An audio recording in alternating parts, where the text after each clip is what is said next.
दोस्तों, क्या आपने कभी सोचा है कि एक जापानी कहानी जिसके किरदार ना तो हमारी भाषा बोलते हैं ना हमारे जैसे दिखते हैं, वे आज हिंदुस्तान के हर शहर हर कोने में इतनी तेज़ी से क्यों फैल रहे हैं?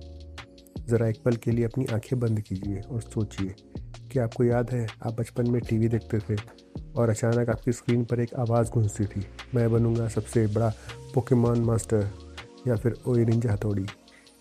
उस वक्त हमारे लिए सिर्फ कार्टून थे, 1 घंटे का मनोरंजन। लेकिन आज यही एनिमे करोड़ों युवाओं के लिए सिर्फ मनोरंजन नहीं बल्कि एक लाइफस्टाइल बन चुका है, एक पहचान बन चुका है। यह $1 बिलियन से भी ज़्यादा की एक ऐसी इंडस्ट्री है जिसकी ग्रोथ रेट बॉलीवुड और के ड्रामा से भी तेज़ है। यह है भारत की एनिमे का राइजिंग सन। देखिए, एनिमे का भारत में आना कोई नई बात नहीं है।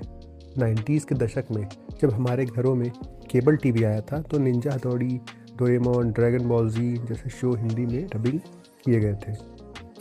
ये शो एक पैटर्न इंटरप्ट थे, क्योंकि जहां हमारे लोकल कार्टून एक ही तरह के मजाक या मॉरल दिखाते थे, वहीं इन शोज़ में लंबी कहानियां थीं, किरदारों का कैरेक्टर डेवलपमेंट था।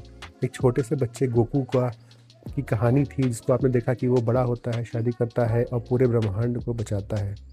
सोचिए, हमारे भारतीय कहानियों में भी यही तो देखने को मिलता था। रामायण महाभारत, जहां नायक जन्म से लेकर अपने जीवन के सबसे बड़े युद्ध तक का सफ़र तय करता था। एनिमे में हमें वही महाकाव्य एपिक सागा का एहसास दिया, और एक नए वाइब्रेंट स्टाइल में। क्या आपको नहीं लगता कि हम इंडियंस हमेशा ही से ही संघर्ष और जीत की कहानियाँ सबसे ज़्यादा पसंद करते हैं, सबसे ज़्यादा कनेक्ट करते हैं उनसे हम? एनिमे की हर कहानी में एक हीरो अपनी हैबिट बदलता है, फोकस करता है और दुनिया को बदलने की मोटिवेशन दिखाता है। क्या ये हमारे मिडिल क्लास की स्ट्रगल को नहीं दिखाता है? अब देखते हैं कि इतना बड़ा बूम कैसे आया है हमारे देश में। पहले हमारे देश में एनिमे देखने के लिए पायरेसी, डीवीडीज़ का यूज़ होता था, पर आज नेटफ्लिक्स, अमेज़न प्राइम और सबसे खास क्रंची रोल ने सिर्फ एक क्लिक पर ला दिया है। अब आपके फ़ोन पर जुजुत्सु काइसेन के नए एपिसोड्स जापान के साथ साथ रिलीज़ होते हैं। और दूसरा, एक लॉकडाउन के समय में भी लोगों ने नेटफ्लिक्स पर डेथ नोट और अटैक ऑन टाइटन्स देखना शुरू किया। उन्होंने समझा कि ये सिर्फ बच्चों के लिए नहीं है, इनमें राजनीति, दर्शन शास्त्र, फिलॉसफी, जीवन मृत्यु के सवाल हैं। और उसके अलावा साइकोलॉजी ऑफ डेप्थ, हमारे देसी कंटेंट में अक्सर इमोशनल डेप्थ मिसिंग रहती थी। एनीमे हमें 100-200 एपिसोड्स तक एक किरदार की पूरी जर्नी दिखाता है।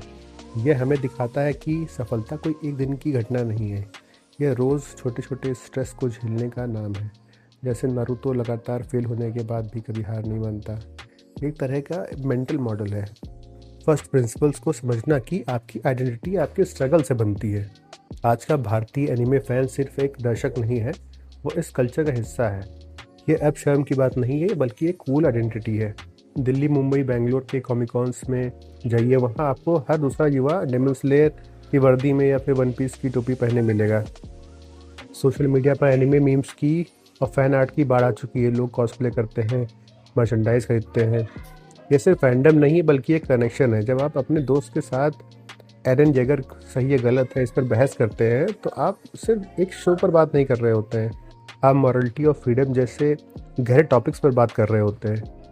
लोग सोचते हैं कि एनिमे सिर्फ एक्शन होता है, उन्हें दिखाइए कि एक साइलेंट वॉइस, योर नेम इतने गहरे और इतने भावनात्मक होते हैं कि आंखों में आंसू आ जाते हैं। ये आर्ट फॉर्म आपको रिग्रेट मिनिमाइजेशन का लेसन सिखाते हैं, यानी हर पल को जीना, क्योंकि ज़िंदगी कभी भी पलट सकती है। एनिमे इन इंडिया सिर्फ एक ट्रेंड नहीं है, ये भारतीय युवाओं की ग्लोबल आर्ट और स्टोरी टेलिंग के प्रति बढ़ती हुई भूख का प्रमाण है।